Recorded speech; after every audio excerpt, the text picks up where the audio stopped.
Hello বন্ধুরা, আজকে কোনো ডান্স নিয়ে আসেনি। আজকে শুধু একটু হাতের কাজ শেয়ার করছি তোমাদের সাথে। যেহেতু এটা প্রজেক্টের কাজ, তাই তো একটু যত্ন সহকারে করতেই হবে। তো দেখো, এখানে থালা বাটি গ্লাসের সেট আছে। তো চলো কাজটা তাড়াতাড়ি শুরু করি, আর তোমরা দেখতে থাকো। আর পুরো ভিডিওটা ভালো লাগলে কিন্তু লাইক কমেন্ট একটা শেয়ার করে দিও। তো সবার প্রথমে এই থালা বাটিগুলোকে সাদা ফেব্রিক দিয়ে রং করে নিব। তারপর সাদা রংটা শুকিয়ে যাওয়ার পর লাল রং করে নিব, কারণ লাল রংটা করলে তখন না রংটা একটু ভালো বোঝা যাবে। তার জন্যই আগে সাদা রংটা করে নিলাম।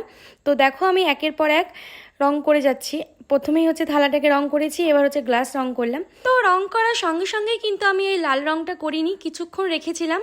শুকিয়ে যাওয়ার পর আমি লাল রংটা করলাম। এরকম সেম একইভাবেই থালা বাটি আর গ্লাসগুলোকেও রং করে নিলাম।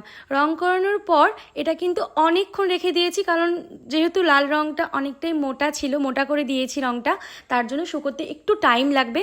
তো আমি এটা করে রেখে দিয়েছিলাম অনেকক্ষণ। তারপর দেখো, হাতে একটা পেন নিয়েছি। আমি পেন দিয়ে ফার্স্টে আমি কলকাটাকে সুন্দর করে আঁকিয়ে নিব।